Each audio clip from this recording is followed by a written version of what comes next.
Welcome to Forum 360 on Fusion, your PBS channel. Thank you for joining us for our global outlook with a local view. This is Leslie Ungar, your host today. As a student of the Holocaust and a person obsessed with the Holocaust, today's show is of particular interest to me. Perhaps it will be of particular interest to you too. In 1975, Kent State University introduced its Jewish Studies program.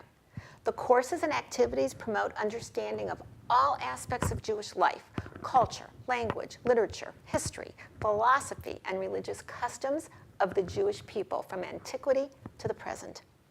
One of the unique offerings of this Jewish Studies program is its trip to Poland. Students are introduced to the Holocaust as it occurred in Poland from varying points of view. A visit to the Auschwitz concentration camp is included. Our guest today is Chaya Kessler, director of the Jewish Studies program at Kent State. Born in Russia, raised in Israel, served in the Israeli Army Intelligence Unit, Chaya brings a multitude of perspectives to the topics of Jewish studies and the Holocaust. Welcome, and thank you for being here. It's my pleasure. Thank you for having me. My pleasure. Let's start with you before we go to the program, okay? So you were born in Russia. Mm-hmm. How old were you when you left, and what do you remember? So it's a long story. I remember a lot. I don't know if my memories are my memories or the memories of the stories. Mm-hmm. So that's, my father was originally from Poland. He left Poland to go to Russia because that's where the preparation to go to Israel was happening. They were like they lived in what is like a type of a kibbutz, like a prep. And this was what year? It was before the war. Okay, before the war. Okay. Mm-hmm. When the war broke out in 1939, he could not go back to Poland. So, and the people who were at that camp became prisoners. After the war, he was sentenced to hard labor and was sent to Siberia. Wow. And in between, he met my mother, who followed him to Siberia. That's where both my brother and I... That's really love, to follow someone to Siberia. You know, whenever I see Fiddler on the Roof, that scene where Tevye is saying goodbye to his daughter, who's following her husband to Siberia, where you don't know what will happen, I always shed a special tear for the memory of my mom doing something similar. So that's where my brother and I were both born. And then when Stalin died, my mother actually got the paperwork started, and it took them 2 years because bureaucracy is big and very complicated in Russia, to leave Siberia, but not live in a big city because he was a political title. We lived in a small town in Russia, and in 1959, Russians allowed people who were born elsewhere to go to the country of their origin. So they wanted to get rid of their foreigners, and we were allowed to go to Poland. So we came to Poland. My father loved it there because it was his language. I went to first grade in Poland. So when I started, going to Poland with this group was really a personal journey for me as well. And from Poland at that time, people could go anywhere. So we actually had papers to go to America because my mother had relatives and they wanted us to come. But my father was a Zionist and we were going to Israel. And so in 1960, we came to Israel. So can you tell us a little bit, for some people that know Israel today know that it's the technology center of the world, but in 1960, it was just a few, 10 or so years old, just a little over 10 years old. Tell us what some of your memories from Israel when you first got there. So when we got there... And you came from a very old country, very developed country, to a very new country. Except as a child, you just go with it. Mm-hmm. So we came to this small town called Kiryat Gat, that at the time it was a new development town. It was half the way from Tel Aviv to Beersheba. Today, it's on the map, so to speak, because that's where Intel is. So today, people are going to visit there. It became a much more important town. At the time, it was a center for different kinds of immigrants. So there were immigrants for, you name a country, we had immigrants there. Our neighbors were from, I think, Morocco or other countries. And then we moved to a different location where there were more people, immigrants from Poland and Russia. So they had kind of, so that happened. And in between, my father went to this meeting. In Israel, they had these meetings, Landsmannschaft, where you go to the meeting to look for relatives. As soon as we got to Poland, actually, my father started looking for his family. He was one of 7 in his family. And very unusual last name. So he thought that would be something he could find, and he put ads in the Red Cross, ran ads about looking for people from different places. So in Israel, he went to this one organization, Landsmannschaft, and what I knew as a child is that he's going to look for his family, and I was sure he's going to find his parents, because I wanted grandparents. Nobody around me had grandparents. They were all lost in the Holocaust. Yeah, they were all gone. So, and it wasn't an unusual thing, but, you know, so he went and he found that there was someone who came to this years ago, and there was a name, the same last name, and they gave him the address, and he went to Haifa and he found his brother. Wow. After 25 years, yes. Wow. So all of a sudden we had family in Israel, which was very, it was big news for us. And then as a child, they would get together and they would compare stories. And I would be the one who would listen to the stories and then tell my cousins what I heard. Because they didn't talk with us, but I heard his story, how he ran away from the Warsaw Ghetto and how he joined the partisans. And then he went on in 46, he came on a boat that was captured by the time the British mandate, and he was sent to Cyprus. And that's how he met my aunt on the boat, actually. She was a survivor from Bergen-Belsen, and they got married, and then they ended up, in 1948, they ended up living in Haifa, because it was like the next stop. So I had cousins in Haifa, which was a big deal.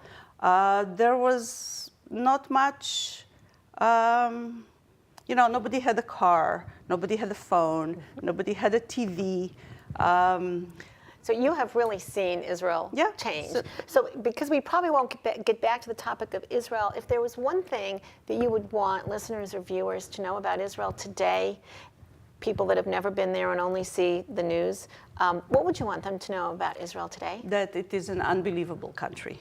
That the strides that the people have made in the short 70 years are unbelievable in all aspects of life, whether it is education, art, medicine, of course. The contribution of the Israelis to the world is so, you know, in numbers, Israel is such a minuscule country, but yet their contribution to the world and to all these inventions and advancements is really far exceeds their relative number.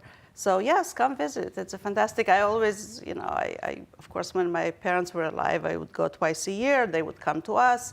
Now I go once a year. My brother lives there. My family is there. So and the best beaches in the world. And now Tel Aviv is the foodie place in the world, the first food place in the world. Tel Aviv is a really young city. Yeah. So there's like, you don't know where to begin, because there's, just like here in America, you say, well, you know, well, New York, it's its own thing. You didn't see America until you saw New York. Well, you don't see Israel until you see Tel Aviv, so. Now, I have to ask you, you were in the intelligence in the Israeli army. Yeah. Okay, the IDF, the Israeli Defense Forces.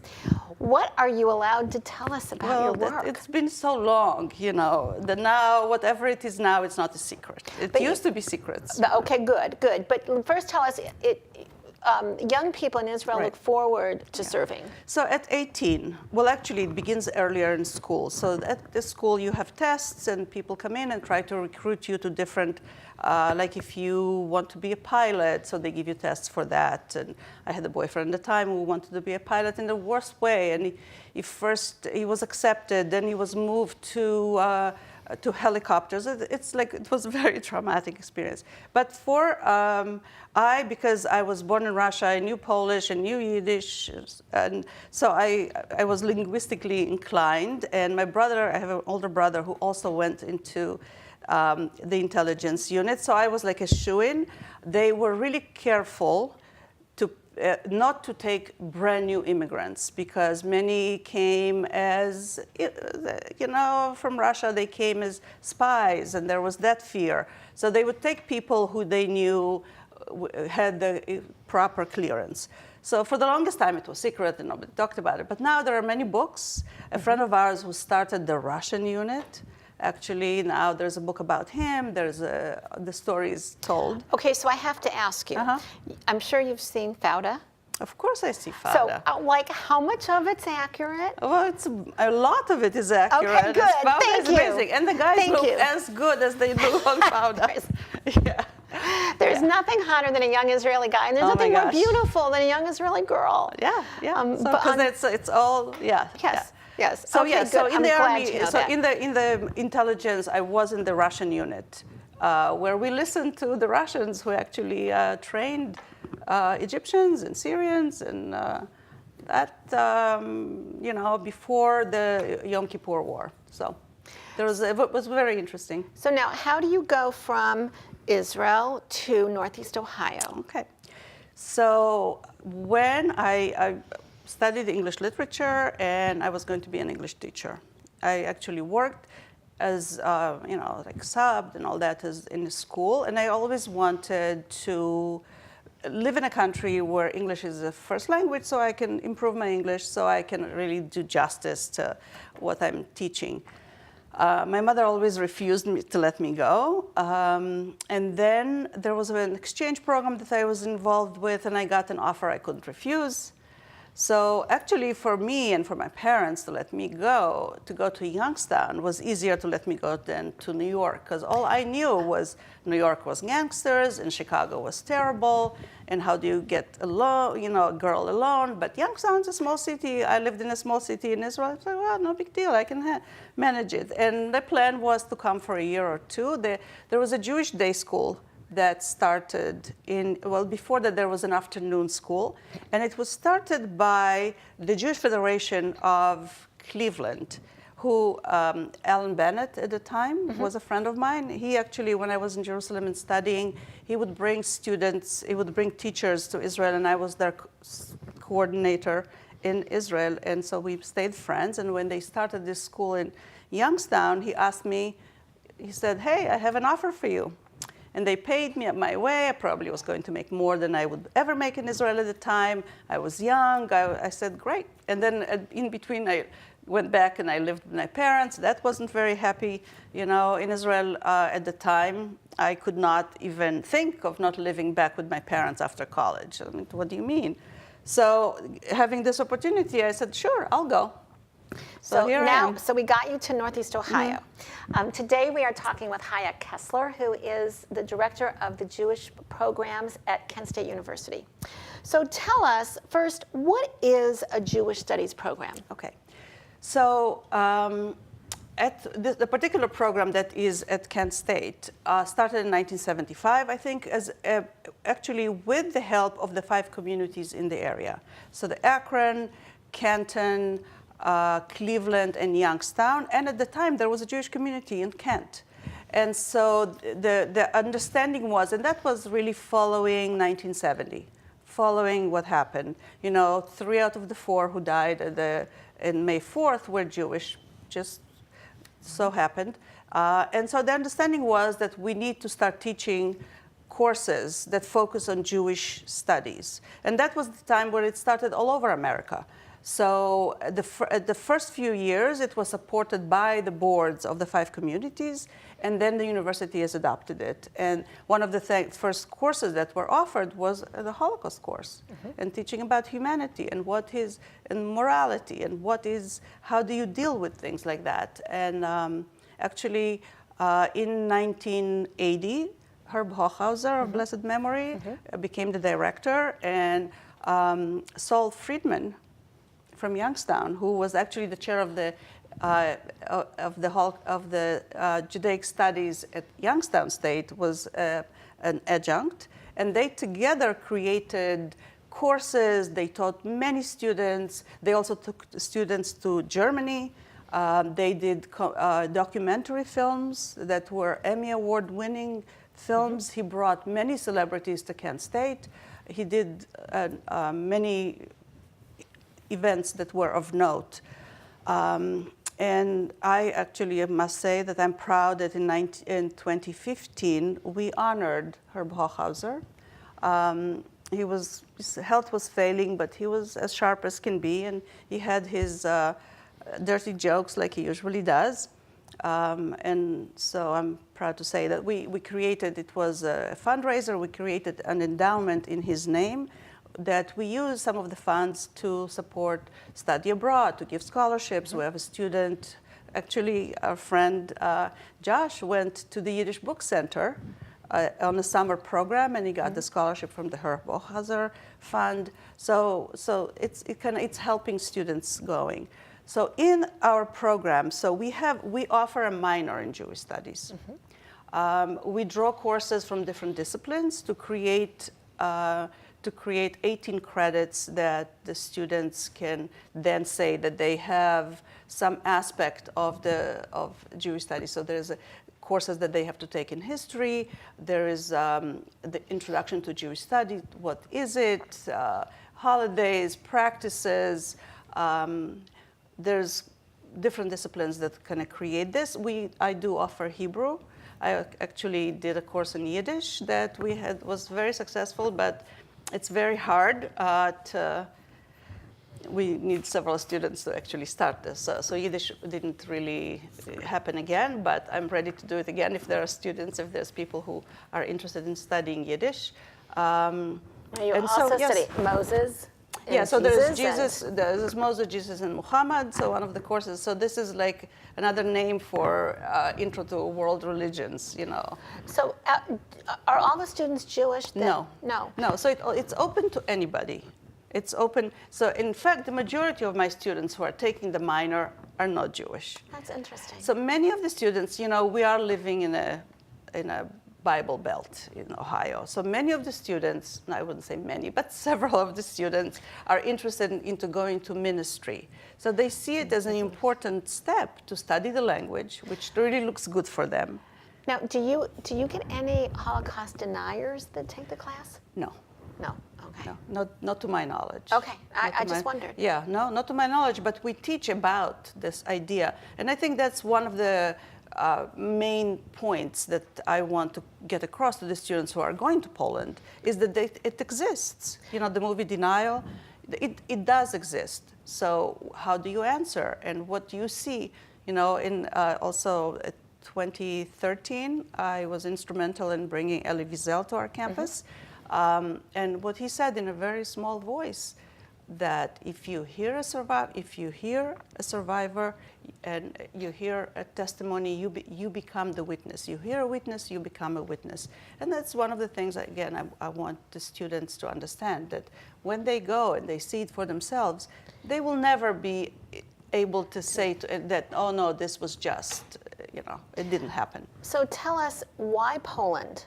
Why Poland, not going to Germany or Ukraine or Italy or France or other countries that were involved? You're right, because you could, you know, like you say, okay, you know, the Holocaust happened everywhere. Why Poland? But when you talk to anyone and they talk about the Holocaust, especially from the Jewish aspect, you say Poland.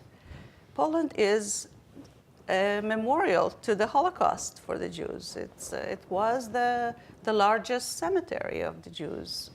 The German concentration camps on Polish soil. This is the PC way of putting it now. That's where most of the Jews died. They were transported to Poland, and that's where they ended up.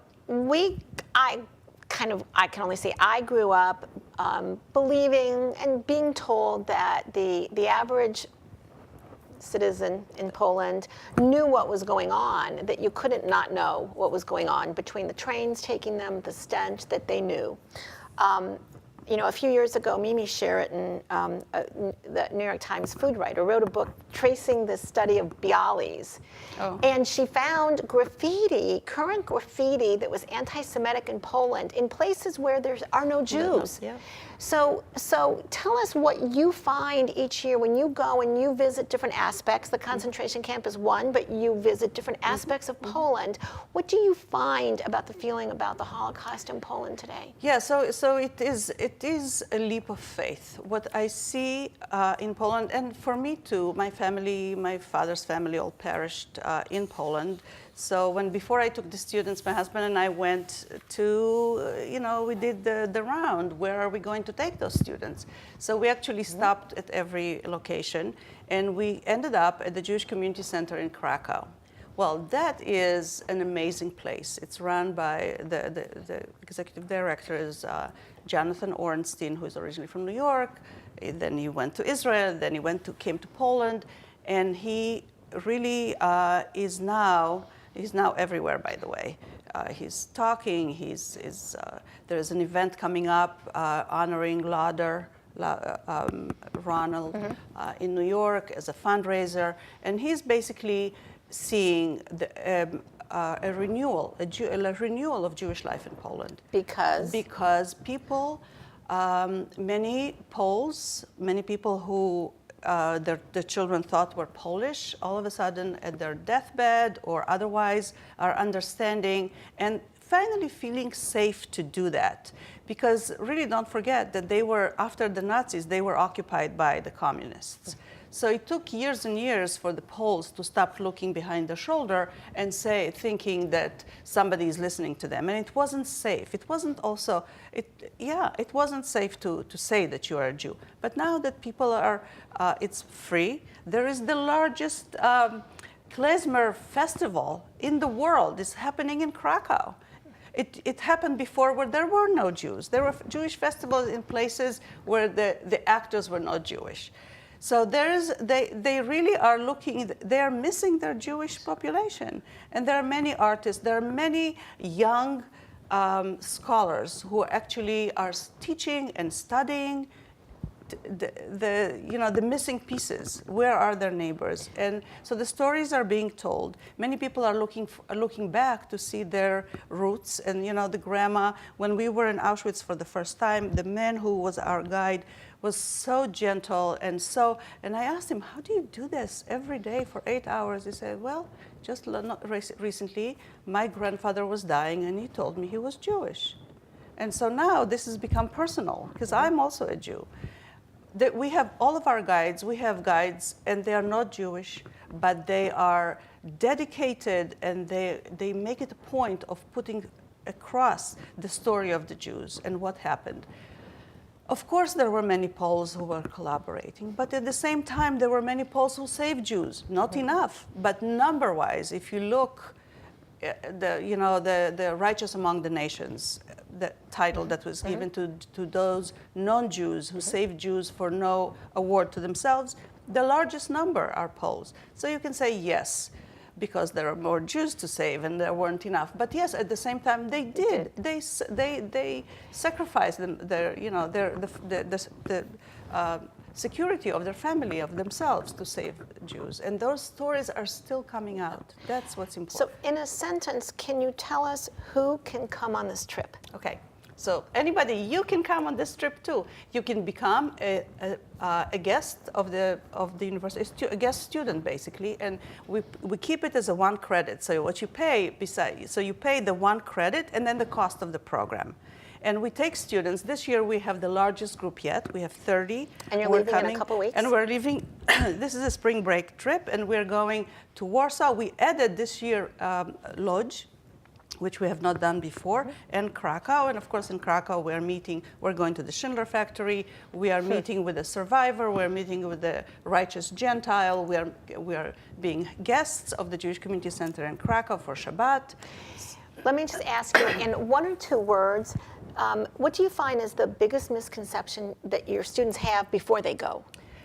It's not so much a misconception, is no knowledge whatsoever. Okay. Most of my students who go are not Jewish. They have never heard of a Jew. Well, some of them have, but they have not had any experiences. We just hosted the Shabbat dinner last Shabbat at the Hillel at Kent State because to give them the experience of a Shabbat. What is a Shabbat and how do Jews celebrate? And what? So the biggest thing is not knowing.